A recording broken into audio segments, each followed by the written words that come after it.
Bethesda opened the showcase with a dramatic gameplay demo for Redfall and closed it with Todd Howard showing us how deep the rabbit Where have I hole seen goes Coffee on Stain and Starfield. what the heck? And we Goat also Simulator got a 3? sneak peek at upcoming New trailer expansions for that Elder came out Scrolls the other Online day. and Fallout 76. Here to break it all down for us is the man, the myth, the legend himself, Pete Hines from Bethesda. Pete, how are you? I'm great. Good to see you. Good to see you as well. So about a month ago, you all announced some delays for both Redfall and Starfield. So I wanted to give you a chance to tell us a little bit about the decision-making process. Yeah, sure. Absolutely. Look, with all the time that goes into a game, it would be foolish to rush it out the door before it's ready. I think we have continued to sort of examine how we think about games and making sure that they are going to meet our players' expectations. Obviously, the last 2 years have really challenged us from a development standpoint. How we work now largely remotely, while a lot of our folks are not back in the office. And, that has an impact.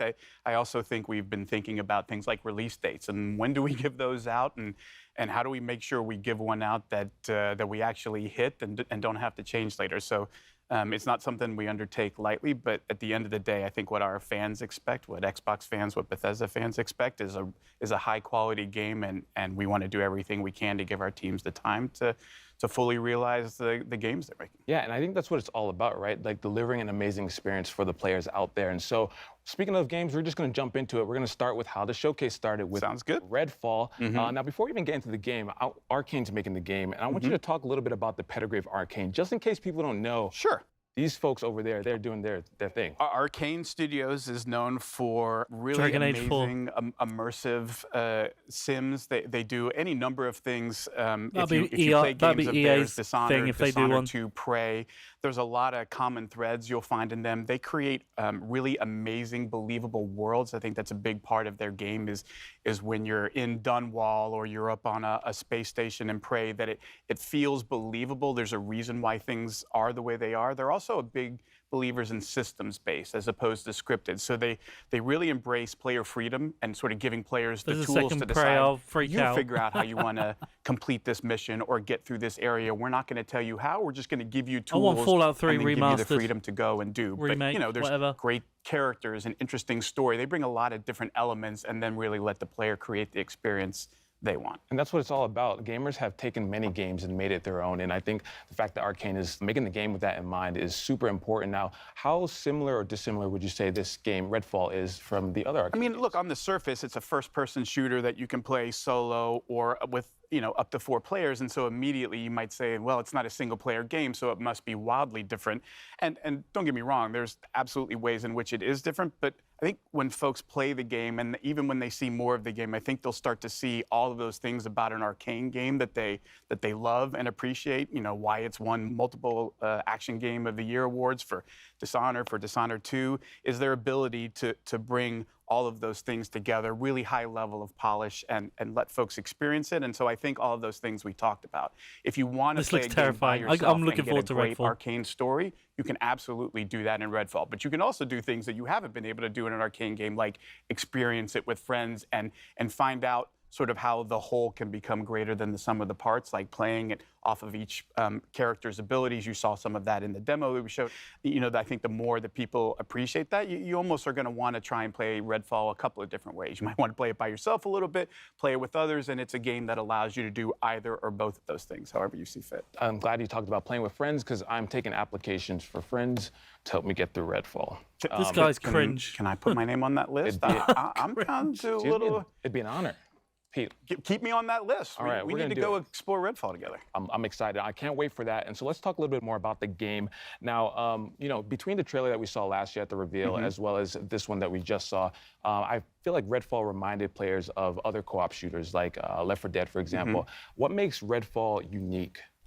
Again, it's one of those things, like if you watch just like combat footage, you might look at Left 4 Dead or Back 4 Blood or any of these things and go, oh, I see multiple characters facing a bunch of enemies, and so it's the same game. But I think that would be doing a disservice, that it's all of the things that take place in between the combat as well as the combat itself, sort of combining Yeah, we different just want to see the skills and game. It's abilities like, and come the on. way that you do, Layla dropping down an elevator using her powers that Jacob can use to get up top on a roof and provide cover. You have different characters who play roles really well, how you choose to use Brebone, the robot, all of those things come into, again, allowing the players not to say, here's a set of rules and you can only use, Could like, be ever no, so much here's quicker. just some stuff that you can go off into this amazing sort of dynamic, ever-changing world and sort of experience and explore for yourself. And you come back the next day and it'll look and feel like a different experience, even though you're in the exact same part of the game. I mean, I think those are the kinds of things that Arcane does that really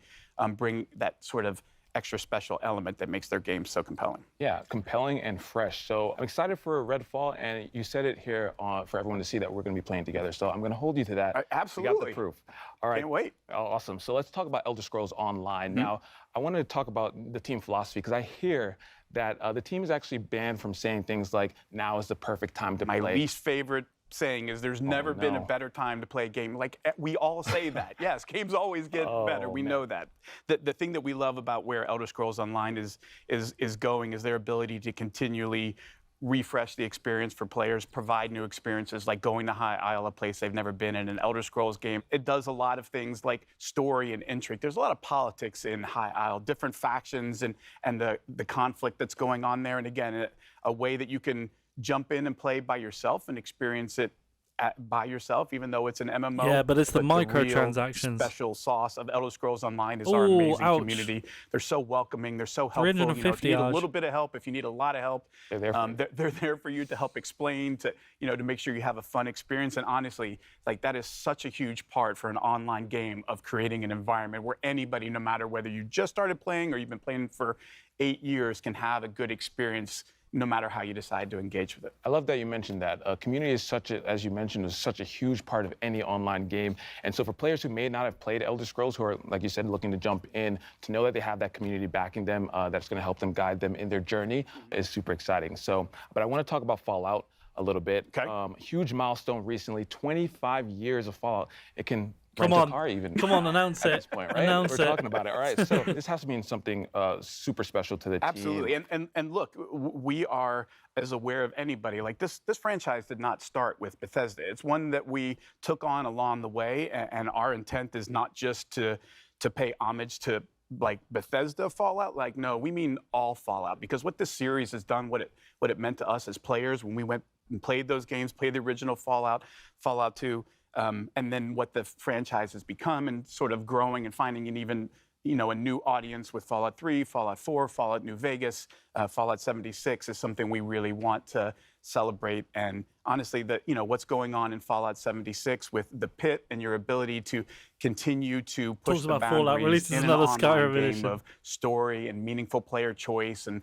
as you're going Does along, anyone play making Elder Scrolls decisions Online? that Yeah, kind it's of, huge, mate. matter and have a real impact, I think is important in the evolution of Fallout 76. And just honestly, how far that game has come from its launch. Like, we're keenly aware of how that launch went, but we are also keenly aware of the incredible amount of effort and dedication from all of our teams across Bethesda Come on, to I want say, Fallout like, 3 we believe in this remastered. thing, and we want to give the fans more of what they want and the kind of experiences that they want. And where Fallout 76 is now does is look dated. truly remarkable when you go back and look at sort of where we were and how far we've come, and honestly, how much cool stuff is in store in the pit. It's going to be super fun. Excited to jump in, and again, that's one of those things that I'm sure you guys attribute to the community, giving that feedback. That 76 community, again, not just in the game, but what they do for each other, to support other folks in the community, what they have done to raise funds for worthwhile causes. Like, it's not just an amazing group of gamers, it's an amazing group of human beings, and honestly, one that we're honored to interact with and be a part of every day. I love that, Pete. Before you make me cry, we're going to move on to Starfield, all right? Okay. All right, so let's talk about it. Starfield ended the show. I got to say, watching the I was trailer, hoping for a Fallout announcement. breathtaking. It's one of those things from the different locations and just seeing the difference between that moon versus the populated city, just amazing. The dog fighting, just everything was so awesome. The team really outdid themselves. It's one of those things about a Bethesda Studios game that I always love, and it's been the case, honestly, since, I worked on Morrowind and Oblivion and all those games that, we talked about. And for every single one, you cannot pin people down to, oh, it's about this, because it's not. Like, ultimately what those games are massive sandboxes where they give players just ridiculous amounts of freedom to say, you go figure out what kind of game you want to play and what kind of experience you want to have, because that's what this game is about. It's not us prescribing and saying, you have to do these things. And like, no, it's about creating this huge sandbox with over 1,000 planets so you can completely explore and say, yeah, but you don't have to. Like, it's entirely up to you to figure out what is fun for me. Do I want story? Do I want to join factions? Do I want to, build outposts and gather resources to build more cool stuff? The team really puts all of those tools in the player's hands and step back and says, now it's time for you to tell the story of Starfield, which is your story, which is going to be different than mine, which is going to be different than everybody else's. And I think that's really where the magic of a Bethesda Game Studios game So happens. excited for Speaking about the Starfield. scope of everything, Todd said that this is what an epic RPG is. What does Bethesda define an epic RPG as? I think, again, it's sort of leaning into, look, there's a lot of folks who take a lot of different approaches on what does an open world mean. And Bethesda Game Studios always pushes themselves to the most freedom and least limitations, right? Where the items in the world are all real things. You walk into a store and there's a bunch of weapons or whatever. Like, that's not just art on a countertop. Like, you could pick those up. You could steal them and run out of it. You can create chaos. Like, we don't want to put too many limits on what the player is or isn't allowed to do.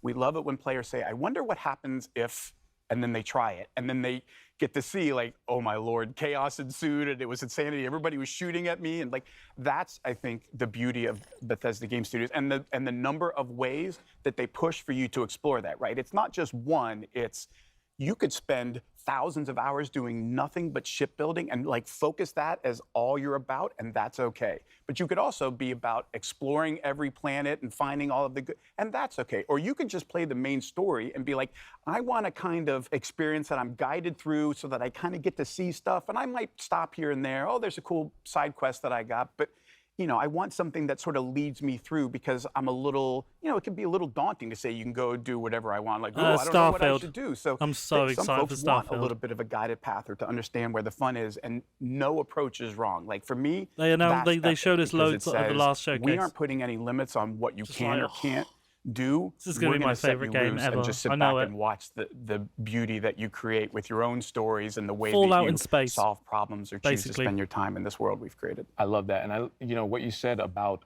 It does look cool. those moments that maybe you experience that I don't, like, those are some of the best moments if I think back to playing RPGs when I'm discussing with my friends. Oh, did you see that? No, I didn't see that. Where did you see Nature it? And likes having space. them go out and find it. MileZee So I likes think that's space. going to be one of those We things. talk about that a lot, that sort of water cooler moment. Of, Exactly. like, you come in Yeah. the next day and you talk to everybody about what you did, and you were like, wait, I did that quest, but I did this completely different thing. And you sort of start to appreciate all of the choices that you could have made. You didn't even realize were an option. Like, oh, I didn't even think about doing that. Like, oh yeah, I just ran in and stole his ship and shot all of his crew members and took off. Like, you can do that? Like, oh yeah, you can do anything. Like that, I think that is a special part of a Bethesda Game Studios game. And it was and when we announced say epic alongside RPG, we mean Fallout all of the 76. stories, all of them. All right, you just gave me some ideas for stealing people's ships. So I appreciate that. That's going to be top on the list to do in Starfield. Now, we saw quite a bit of combat and action in the game. That seems to also be, in addition to exploring and everything, that seems to be another huge 16? focus of the game. Absolutely. I mean, look,